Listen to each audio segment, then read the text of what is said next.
A polite reminder that these are not intended to be reviews of the episodes in question, so they aren't even necessarily my opinions on them. Inspired by their content, I'm just trying to say something interesting and entertaining enough to distract you from your day, without being negative, if I can help it. That's all.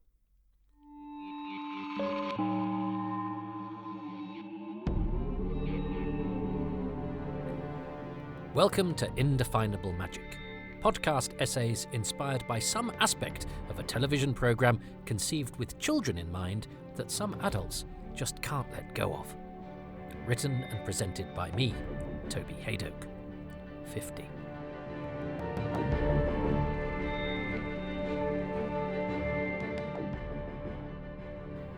In these bite-sized editions, they are attempts to avoid directly reviewing the latest episodes of Doctor Who by going off tangent and avoiding value judgments. Tonight's instalment of Indefinable Magic Bite Size, after Dot and Bubble, written by Russell T Davies, is called Bad Influences.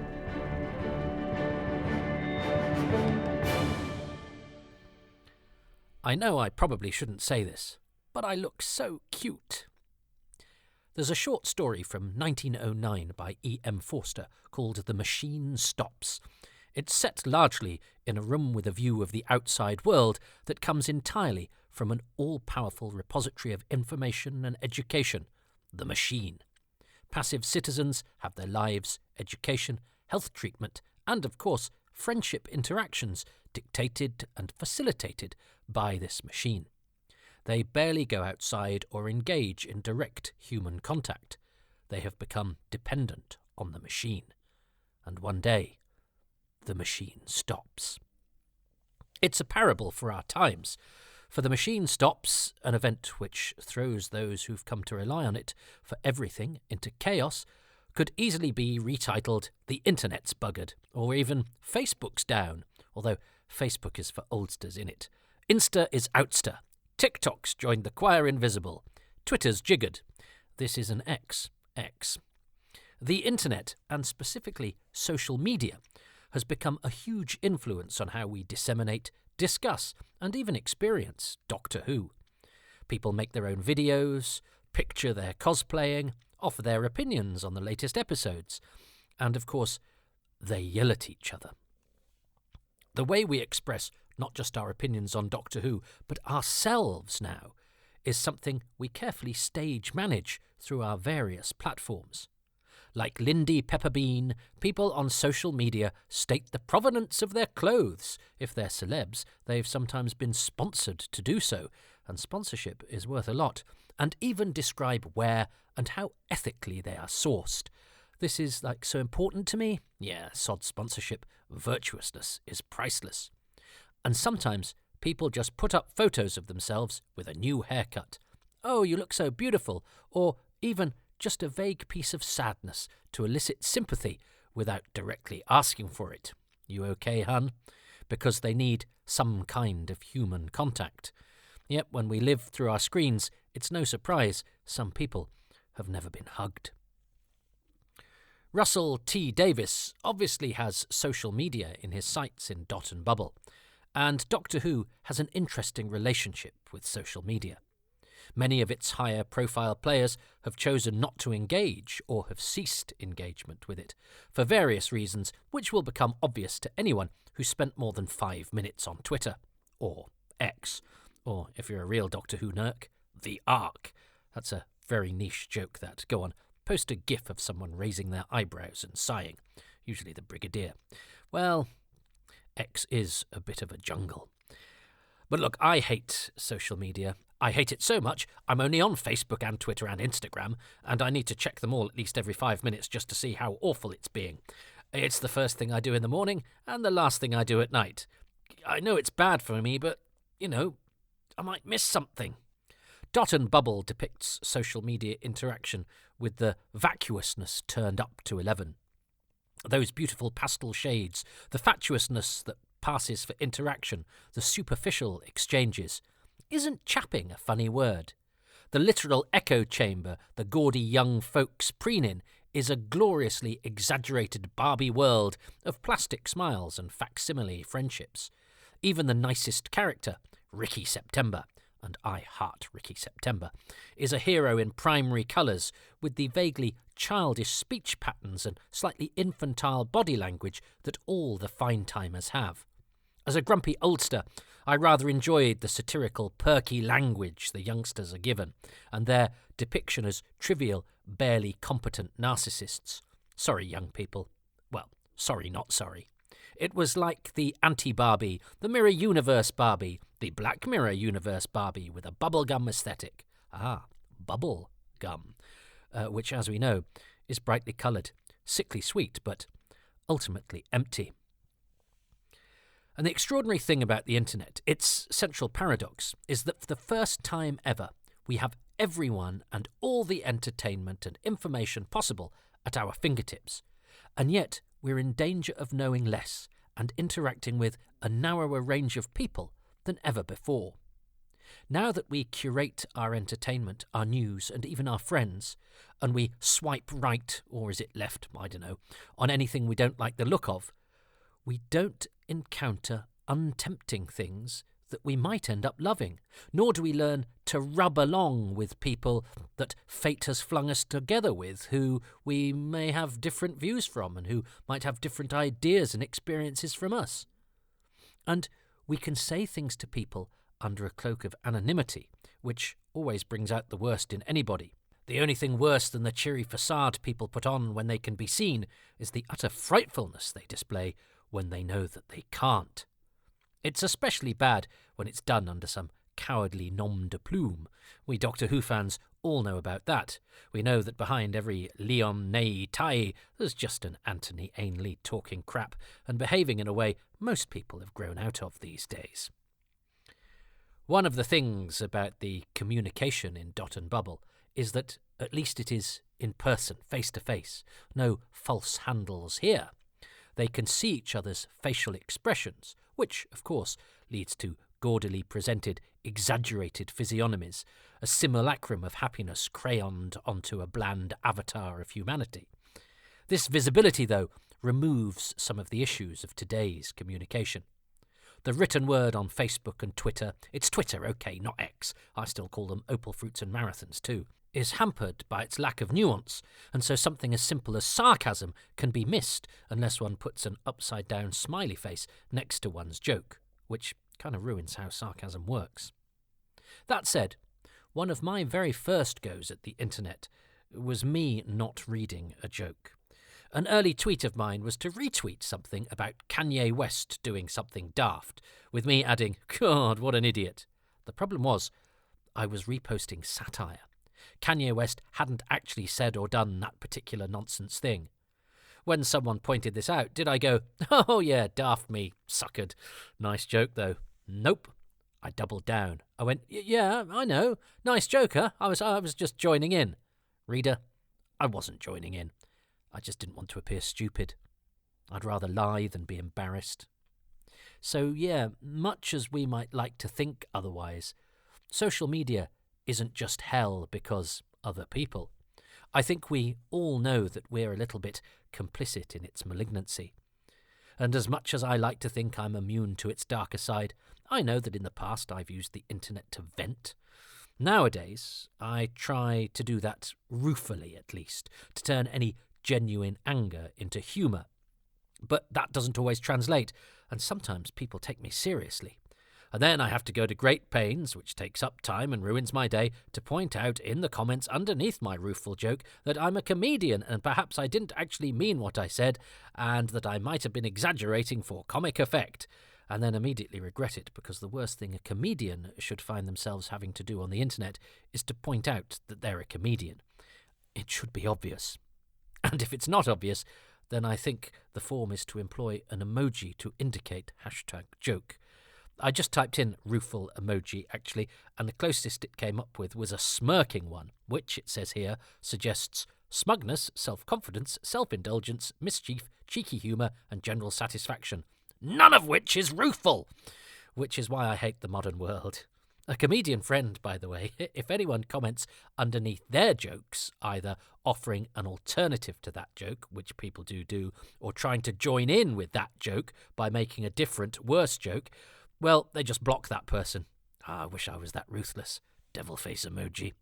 But actually, I don't want to appear ruthless. I want to appear nice. The dot and bubble aesthetic represents that idealised version of ourselves that we're all guilty of presenting to the world. The cotton candy chalkboard visuals could stand for any veneer that we choose to paint over our own insecurities or shortcomings. But sugar causes decay, and it encourages slugs. I'm definitely guilty of seeking the approval of others. I want everyone to like me. I tell jokes because if people laugh, well, that'll make me think that they like me. And I want people to like me. And the fact that I know that I'm so craven that I want people to like me makes me, deep down, hate myself even more than I already do. Sad face emoji.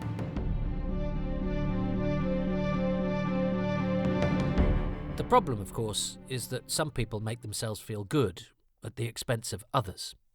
I remember when I first found a forum full of like-minded people who were united by their love for Doctor Who. Wow, I thought, my people, at last, somewhere one can hang out and just all share our love for this brilliant programme and get on. Yeah, that lasted about a minute. But look, for balance, the internet does a lot of good. It connected us during lockdown, for example, and I was moved by some of the community actions we did online, reaching out across the world.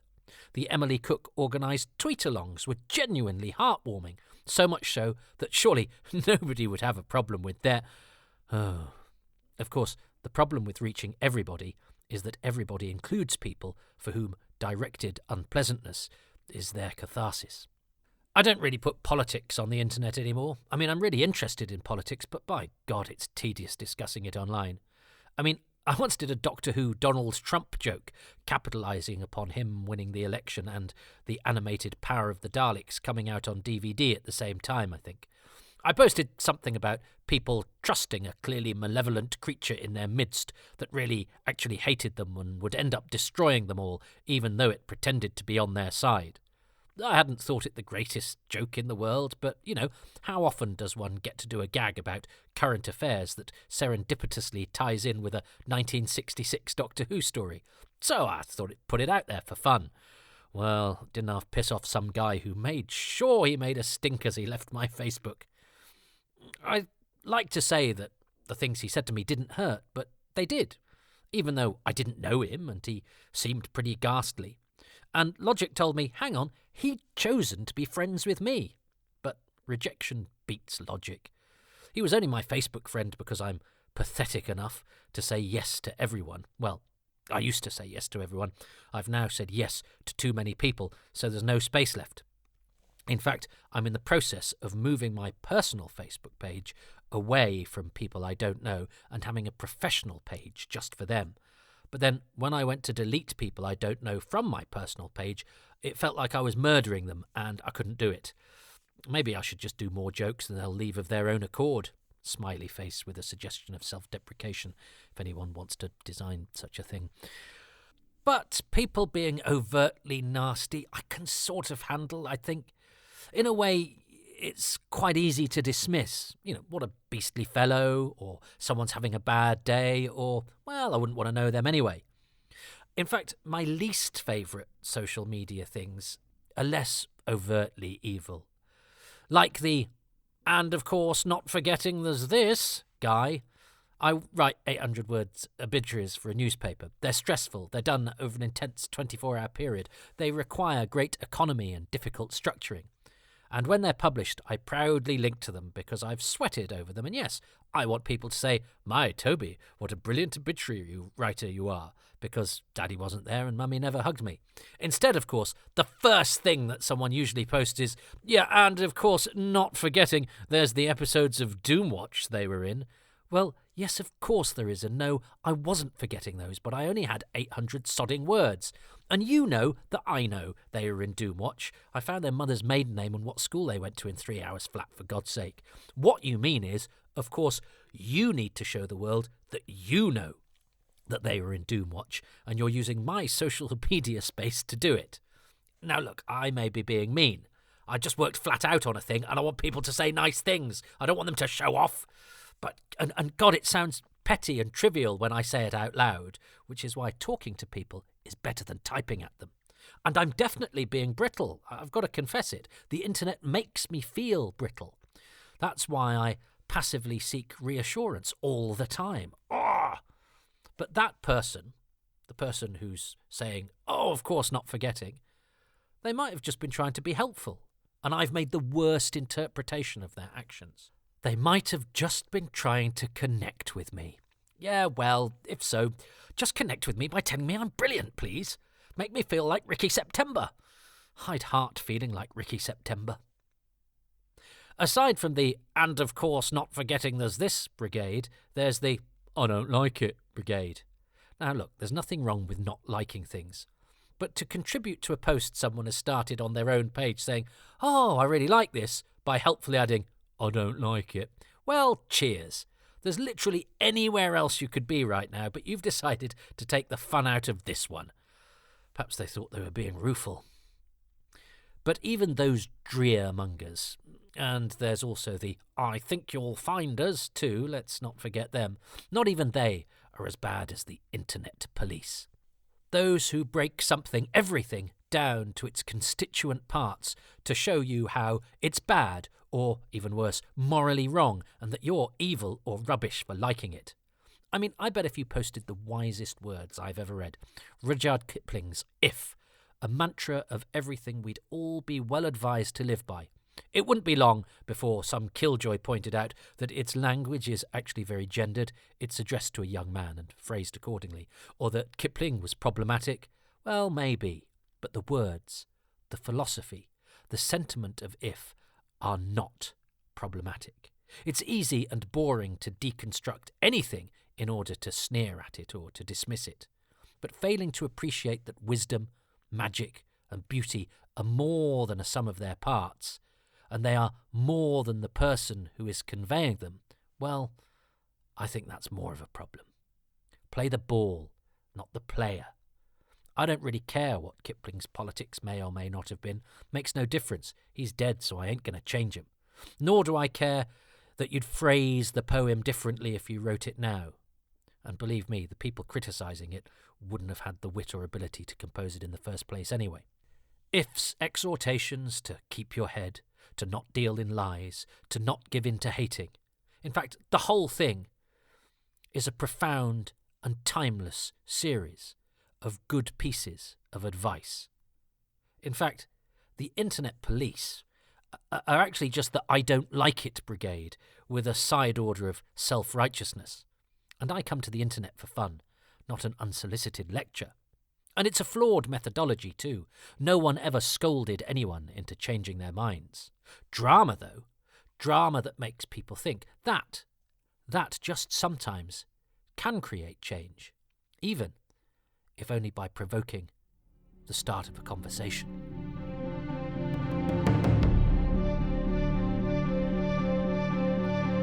There are so many issues with social media, I could spend an hour on this very podcast raking over past injustices I've been involved with. That'd be cathartic.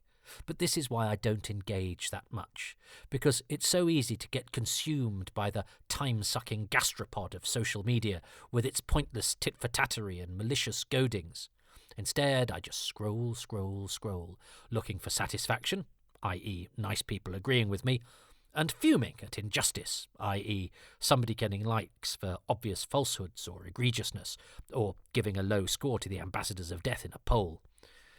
How many books could I have read at bedtime instead of tutting at confected outrage or monetised umbrage? I know I'd be better off without social media, but I just cannot leave, said the recovering alcoholic, who really should know better. No, it's all right. I just need to cut down. I'll give up on social media eventually, maybe if I just do it at weekends. But, it's not a problem. I can stop any time. But, tomorrow. And, of course, reading a book or, say, watching a TV episode about something is ultimately more interesting and satisfying. Online and in real life, people tell you what to think, where you've gone wrong, or what they think, or why a piece of TV should have said this or that exactly this way or not that way. But unlike social media, good drama is not being prescriptive about how you should think or be. And internet discourse, I think, sometimes think that that's what Doctor Who should do. But drama explores ideas. And when you explore ideas, you look at contradictions. You juxtapose contrasting things. You let them play out against each other. Your heroes sometimes get it wrong. Your bad guys sometimes have understandable motivations. You might be reflected in one or other or both at exactly the same time. Try doing all that in 240 characters. A drama writer isn't saying, I think you'll find this is how you should behave. He or she is saying, I've noticed these things, they're interesting or alarming, I will put them in a story. Social media, with its desire to join in, to correct, to dissect, sometimes does drama a great disservice in that regard. And Doctor Who fans have that down to a fine art. And there's a tendency these days to play the person, i.e. the writer or the actor, because we know about what they think thanks to the access social media gives us, and not the ball. If we decide someone's a wrong 'un, we dismiss any idea that they might be good at what they do. Let's take someone who isn't my cup of tea, ex-Mr. Billy Piper Lawrence Fox. The former Mr. Rose Tyler gets a lot of stick from people who hate his politics, mocking him for being, and I quote, a failed actor. Yet he was the second lead in Lewis, a massive TV hit which ran for 9 years. He was in Gosford Park and Elizabeth the Golden Age. This is acting success by any measure, and frankly, if you don't like his politics, surely that's enough. There's enough that's wrong with the politics that you don't need to cast mean-spirited and inaccurate aspersions on his acting career. If anything, that undermines your argument. It makes you look childish. I'd be rightly dismissive if, after Lord Cashman had delivered a passionate speech in defence of gay rights, someone tried to best his arguments by tweeting back, "You were shit in time flight." This is why hammering the issues of the day out online is largely tedious and thankless these days, and why exploring them through drama is needed more than ever. We need to wrestle ideas, not swipe right, or is it left, just because we don't like the cut of somebody's jib. It might be worth listening to what they say, whether we like the look of them or not. And if I am about to drown and someone threw me a lifebelt, I'm not going to refuse it because they're a Tory or they think the androids of Tara is shit. And to be honest, I've got less time for people who do the flatter than the former. Part of life is engaging with people you don't like or agree with. Of course, though, it's all about personality these days. And I was well prepared to discover the man behind the legend that is Ricky September would turn out to be the bad guy in Dot and Bubble. I was waiting for him to turn to Lindy from his number crunching and reveal that he'd been leading her into a trap, a charnel house, the belly of the beast, or that maybe he'd just started his own political party. And I was waiting for spoiled, snarky Lindy, so cleverly balanced in writing and performance, with us rooting for her at times, even though she was dislikable. Great work from Callie Cook. I was waiting for her to do the Doctor Who thing and discover that underneath the lip gloss, forced smile and bolshy entitlement, she was actually a decent, brave human with a soul. That's what Doctor Who's about, isn't it? But actually, in Dot and Bubble, neither thing happened. The twist at the end was a sucker punch for our newest Doctor, and one that spoke specifically to him. But of course, the clues were there. The all-white supporting cast, Lindy's immediate rejection of the Doctor, her suggestion that she thought they all looked the same, the "he's not as stupid as he looks." There's a tragedy to these silly people. They let something as daft as their own prejudice lead to their destruction. They double down to the point of suicide. The ending, in which the Doctor tries to be better by not stooping to their level, still trying to do what's right in the face of prejudice, is the whole point of the story. We have to be better, not descend to their level. That's where hope lies. If they'd let him save them, then they might have learned something. You see, you don't only do things, nice or nasty, for those who deserve it. He didn't hate them for being stupid racists. He hated that them being racists was the reason he couldn't save them. And the thing is, Ricky September, who's a bit of an outlier at Fine Time, eschewing the social media world for reading, could have turned out to be either the one non-racist in a society of racists, hope for the future, or, actually, just like everybody else, which would have hurt, broken heart emoji. Not all racists have St. George's flags in their bio, and yes, vice versa. The story was deliberately vague enough on this that we'll never know, and either interpretation is valid, and that's drama, not didacticism. Look, there's plenty more to say about the racial element of the story and the story's depiction of the young. I could have done a podcast about either of those subjects, but I've deliberately chosen here to fixate this broadcast on social media. The whole point of these Indefinable Magics is to look at one aspect of a story and try to say something funny and or interesting, and sometimes, hopefully, funny and interesting.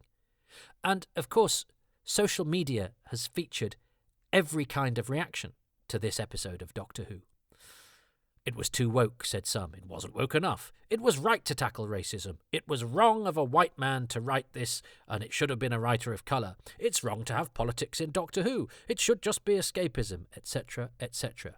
Yeah, don't forget that I think you'll find that you can never bloody win. But I don't think the script is trying to win. It poses questions, and everyone will have different answers to those questions, and that's as it should be. And on the race issue in particular, I think there are likely people with answers more interesting than mine, which again is why I'm choosing to keep my head in the bubble for this edition of Indefinable Magic. But unlike the denizens of Fine Time, I try not to live in an echo chamber. I follow loads of people I don't agree with on Twitter. I was alarmed recently to hear a young person I know berate another young person I know because they followed someone whose views on a certain subject neither of them approve of. "Oh, am I still following them?" said the accused. "I'll unfollow him immediately." What? I'm frankly more alarmed by the other guy, who snooped on his mate to the extent that he knows who's on his follow list and judged him accordingly. Look, I don't even know who I'm following, and I don't have a policy. I often follow or unfollow on a random whim. It's certainly not to be interpreted as a list of people who've passed the purity test. Good Lord. And if that's what your Twitter is for, decreeing who is not an unperson, then that's fine. But me? I just dick about seeing what other people, sometimes ghastly people, are wanging on about. I'm not compiling a dossier. And I'll be honest, I sometimes pore over the output of people I think are awful. I know it's a vice. It's like someone paying to be spanked. I'll torture myself with a bit of Julia Hartley-Brewer. "Oh, tell me I'm a naughty boy for clicking on Darren Grimes." And sometimes I'm too easily swayed. I'll think one thing, and then someone I like will say the opposite, and I'll go, "Oh, maybe I think that." Yet being easily swayed is another fault of mine. This common body, like to a vagabond flag upon the stream, goes to and back, lackeying the varying tide, to rot itself with motion. Oh, yeah, and quoting Shakespeare, because I probably think it makes me seem clever, is another of my vices, in case you hadn't noticed. Fie, these filthy vices. Now, I know from experience that staring at a screen all day makes me feel rotten. I hate exercise, but I know that if I do it and get fresh air, I'll feel invigorated. Screen time, on the other hand, makes me sluggish. Yeah, I see what they did there. What first appears in Dot and Bubble to be a satire on the young actually, I think, has a broader aim. It's about the facades we all put up, sometimes with the best of intentions, that hide the truth. So it's not just the young, nor the racists who should be mindful of the message of Dot and Bubble.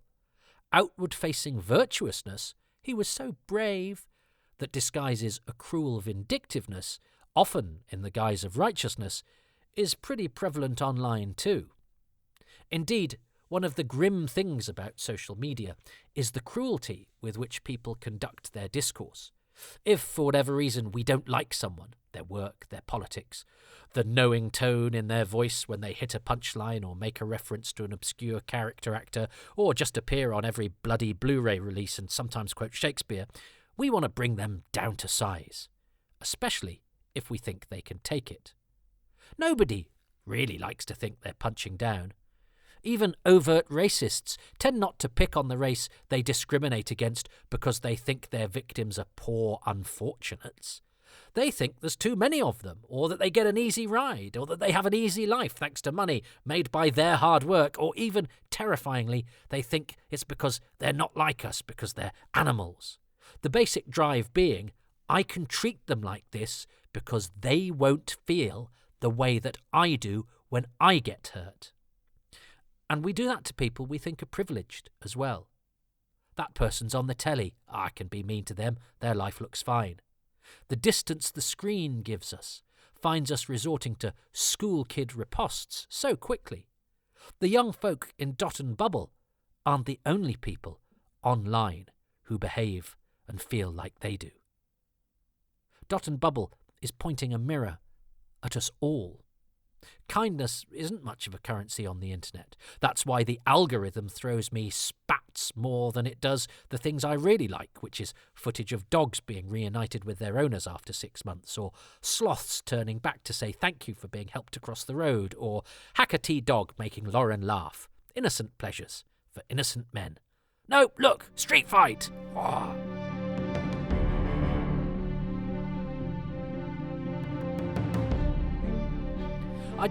I just want a bit of escapism from my time online, really. I don't want to have to think. And yet, I know people who feel the same about Doctor Who. They just want excitement and adventure and nothing more. And do you know what? That's okay. That doesn't make them bad. People can want and like different things from you and me, and you'd have to be colossally arrogant to find that beyond the pale. I'm a bit old-fashioned in that someone can hold a different view from me and I don't think they're awful as a result. And Doctor Who doesn't have to be about anything if you don't want it to be.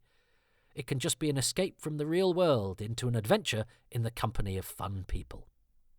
Indeed, Dot and Bubble actually has a conclusion that could trouble me if I thought about it in a certain way. But I like that. You see, I've always thought that Doctor Who was about redemption, about exceeding the limitations of our humanity, or the paucity of our imagination. For me, in real life, the only way I can make sense of the world is to try to see the best in people. If someone is awful, I wonder how sad they must be to behave so, rather than hating them. If someone is mean to me on the internet, I try to be nice back. Now, it's not as satisfying in the moment as telling them to F off, but it's better in the long run, I think.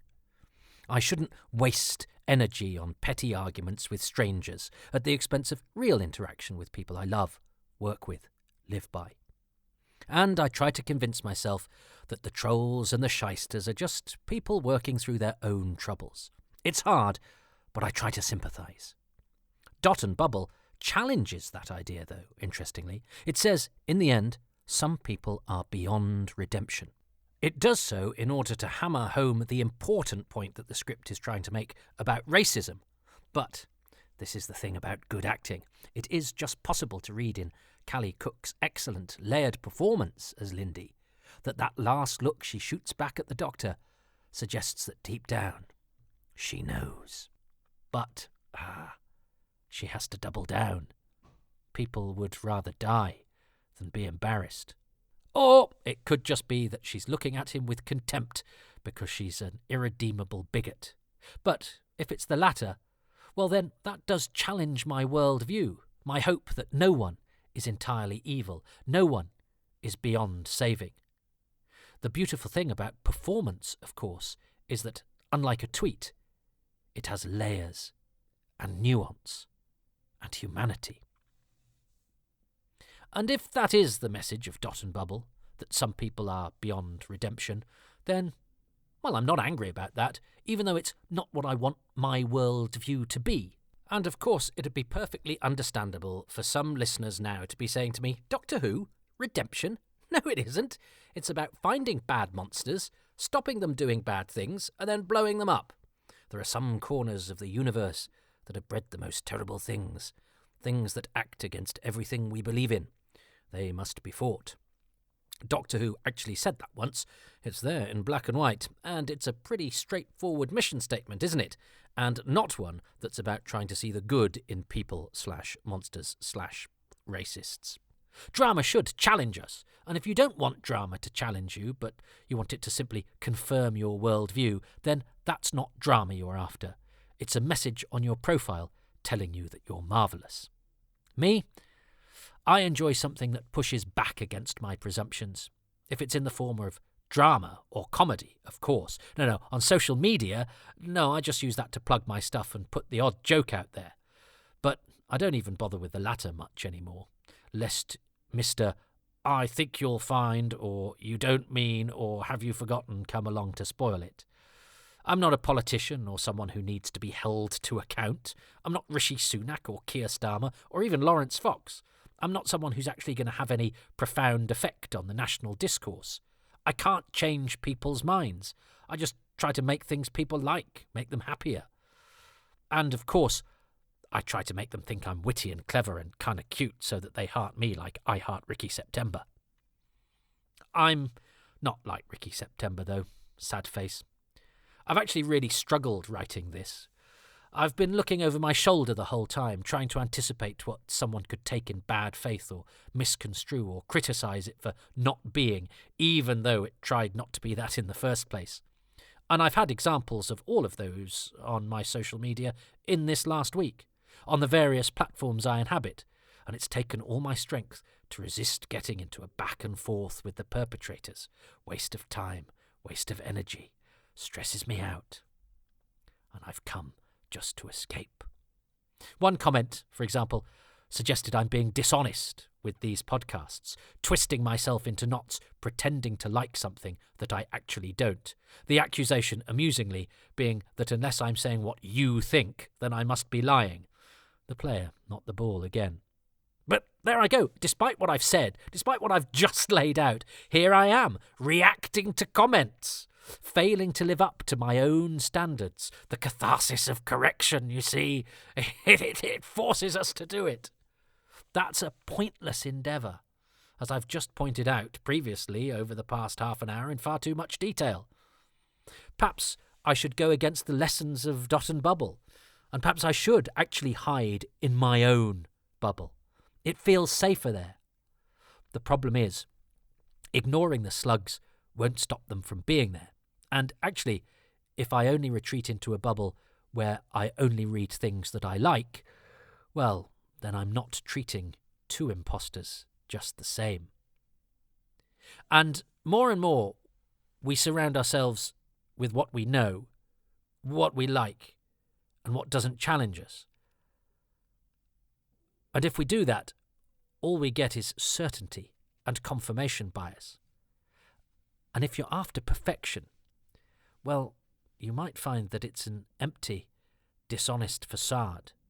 And of course, what the episode concludes is that it's not social media which is bad. It's not the dot that is bad, and nor is it the bubble. It's the people. And I understand that on the surface it might look like Dot and Bubble is an older writer snarking at the new and the young, but I don't think it is. In the end, it's not the new and the young we should fear, says Dot and Bubble. It's the oldest prejudice in the world. One, in Doctor Who terms, that dates back to the second ever story, a pointed warning about fearing the unknown, the different, the unlike. I suppose the lesson is that no matter how tempting it is to stay in our own bubble, we have to get out there in the world. And although some people will be immune to what we do, some will be unkind, and hey, some will just not like us, that's really life. It's not a cheery confection in which everyone tells us we are wonderful. Yeah, I like that argument. But you know, maybe that's just what I want myself to think. I want Dot and Bubble to be a critique of humanity's innate foibles and not the technology that currently ensnares us. Because deep down, I know that my day is better if I don't fixate on the injustices and inaccuracies and unkindnesses that are filling the voids of cyberspace. I genuinely think that my head would be in a better state without all that noise, and that the very place I come to escape is actually where most of the things I want to escape from reside, and that there are more things in heaven and earth than are dreamt of in a tweeter's philosophy. I think probably I need saving from myself. I just won't let anyone else help me, and if they try, I block 'em out. I swipe left, or is it right?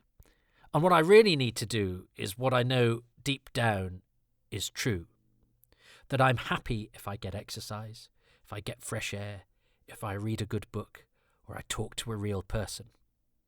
I'm happier if I'm Ricky September, who steps away from the internet in his downtime. Oh, I really do heart Ricky September. R.I.P. Ricky September, gravestone, teardrop face. And in order to stop my own innate shortcomings from festering within and ultimately becoming indelible, I'm pretty sure that the machine needs to stop, but that I need to turn it off myself. But, you know, tomorrow.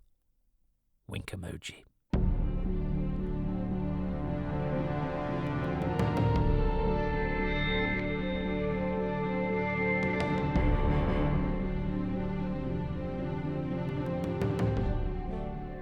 Thanks for listening to Indefinable Magic. Tonight's episode, Bad Influences, after Dot and Bubble, was written and presented by me, Toby Haydoke. The podcast artwork is by Dylan Patterson, and the music was specially composed by Dominic Glynn.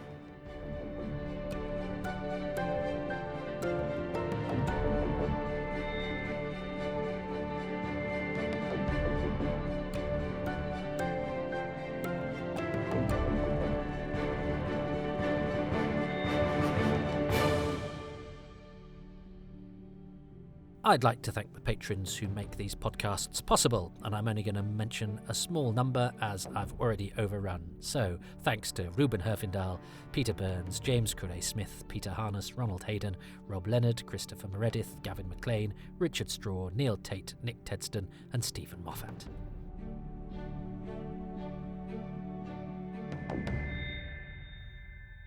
If you'd like to become a patron, go to patreon.com/Toby Haydoke, where for as little as £3 a month you get early releases and bonus material.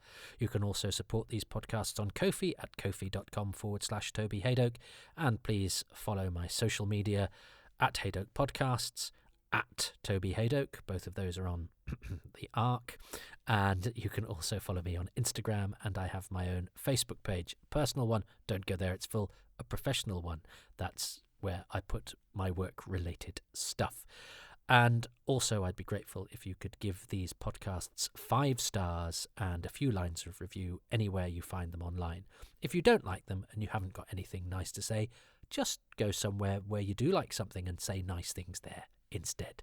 Go on. That's the message of this podcast.